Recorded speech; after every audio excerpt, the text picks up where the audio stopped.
ಹರಿಭಜ ಕರಳು ಭಯದಿ ನೊಗೆದು ನೆಸಬರ ಭಕುತಿ ವರದ ಮೇಲಣ ಭಕ್ತಿಯನಿ ಬರದು ನೋಡೆ ಬರಿಯ ಸಂತೋಷದನುರಾಗ ರಸ ನಿಜ ಭಕ್ತಿ ಪರಮದಾಕರ್ಷಯದು ಮಂಕುತಿಮ್ಮ. ಹರಿಭಜ ಕರಳು, ಭಗವಂತನಲ್ಲಿ ಭಕ್ತಿ ಮಾಡುವವರಲ್ಲಿ 3 ಬಗೆ. ಭಯದಿ ನೊಗೆದು ದೆನಿಪರ ಭಕುತಿ. ದೆನಿಪರ ಅಂತ ಎನಿಬರ ಅಂದರೆ ಕೆಲವರ. ಭಯದಿ ನೊಗೆದು ದೆನಿಬರ ಭಕುತಿ, ಭಯದಿಂದ ಭಕ್ತಿ ಮಾಡುವವರು ಕೆಲವರು.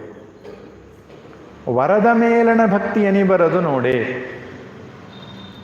ಭಯದಲ್ಲಿ ಮಾಡಲ್ಲ ಕೆಲವರು, ಬೇಕು ಬೇಕು ಬೇಕು ಆಸೆಗಳಿಂದ ಮಾಡ್ತಾರೆ. ಆದರೆ ಕೆಲವ್ರದ್ದು ಭಕ್ತಿ ಇದೆ, ಬರಿಯ ಸಂತೋಷದ ಅನುರಾಗ ರಸ ನಿಜ ಭಕ್ತಿ. ಅವರಿಗೇನು ಆಗಬೇಕಾದ್ದಿಲ್ಲ ದೇವರಿಂದ. ದೇವರು ಏನು ಕೊಡೋದು ಬೇಡ, ಭಯ ನಿವೃತ್ತಿನೂ ಮಾಡೋದು ಬೇಡ, ಪೂಜೆ ಮಾಡಿದ್ರೇ ಖುಷಿ ಆಗ್ತದೆ, ಭಜನೆ ಮಾಡಿದ್ರೇ ಖುಷಿ ಆಗ್ತದೆ, ಅವನ ಸ್ಮರಣೆ ಮಾಡೋದೇ ಒಂದು ಆನಂದ.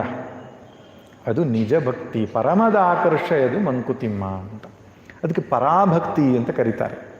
ಭಗವದ್ಗೀತೆಯಲ್ಲಿ ಕೃಷ್ಣ ಕೂಡ ಹೇಳ್ತಾನೆ, ಆರ್ತೋ ಜಿಜ್ಞಾಸುರರ್ಥಾರ್ಥಿ ಜ್ಞಾನೀಚ ಭರತರ್ಷಪ. 4 ರೀತಿ ಹೇಳ್ತಾನೆ ಕೃಷ್ಣ. ಆರ್ತ ಅಂದರೆ ಕಷ್ಟ ನಿವೃತ್ತಿಗೋಸ್ಕರ, ಅರ್ಥಾರ್ಥಿ ಅಂದರೆ ಇಷ್ಟ ಪ್ರಾಪ್ತಿಗೋಸ್ಕರ, ಜಿಜ್ಞಾಸು ಅಂದರೆ ಜ್ಞಾನ ಪ್ರಾಪ್ತಿಗೋಸ್ಕರ, ಜ್ಞಾನಿ ಅಂದರೆ ಪರಮಾತ್ಮನಲ್ಲಿ ಒಂದಾದಂತಹ ನಿಜ ಭಕ್ತಿ, ಪರಾಭಕ್ತಿ. ಜ್ಞಾನೀತು ಆತ್ಮೈವ ಮಯಮತಮ, ಆ ಜ್ಞಾನಿ ಭಕ್ತ ನಾನೇ ಎಂಬುದಾಗಿ ಹೇಳ್ತಾನೆ. ಆದ್ದರಿಂದ ಆರಂಭದಲ್ಲಿ ಸರಿ, ಭಯ ನಿವೃತ್ತಿಗೋಸ್ಕರ ಪ್ರಾರ್ಥನೆ ಮಾಡೋದು ಎಲ್ಲ ಸರಿ, ಇಷ್ಟ ಪ್ರಾಪ್ತಿಗೂ ಭಗವಂತನ ಪ್ರಾರ್ಥನೆ ಮಾಡಿ ಬರ್ತಾ ಬರ್ತಾ ನಿಷ್ಕಾಮವಾದ ಭಕ್ತಿ ಆಗಬೇಕು. ಯಾಕೆಂದರೆ ನಮಗೆ ಏನು ಬೇಕು ಅನ್ನುವಂಥದ್ದು ಭಗವಂತನಿಗೆ ಗೊತ್ತಿದೆ, ಅವನು ಕೊಡ್ತಾನೆ. ನಾವು ಸಂಪೂರ್ಣ ಅವನಿಗೆ ಶರಣಾಗಿ ಬಿಟ್ಟರೆ ಎಲ್ಲ ನಿನ್ನ ಇಚ್ಛೆ, ಎಲ್ಲ ನಿನ್ನಾಧೀನ, ಎಲ್ಲವೂ ನೀನೇ, ಎಲ್ಲೆಲ್ಲಿಯೂ ನೀನೇ. ಎಲ್ಲವನ್ನು ತಿಳಿದಿರತಕ್ಕಂಥ ಭಗವಂತನಿಗೆ ಈ ಜೀವದ ಉದ್ಧಾರಕ್ಕೆ ಯಾವ ಸಮಯದಲ್ಲಿ ಏನು ಕೊಡಬೇಕು ಅಂತ ಗೊತ್ತಿದೆ.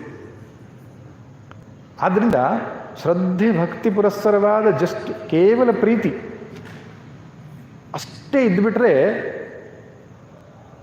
ನಮ್ಮ ಮನಸ್ಸು ಅಧ್ಯಾತ್ಮದೆಡೆಗೆ ಹೋಗಲಿಕ್ಕೆ ಸಹಾಯ ಆಗ್ತದೆ. ಸಕಾಮ ಭಕ್ತಿ ನಮ್ಮನ್ನು ಸಂಸಾರಕ್ಕೆ ಅಂಟಿಸ್ತದೆ, ನಿಷ್ಕಾಮ ಭಕ್ತಿ ಪರಮ ಪದಕ್ಕೆ ನಮ್ಮನ್ನು ಕರ್ಕೊಂಡು ಹೋಗ್ತದೆ.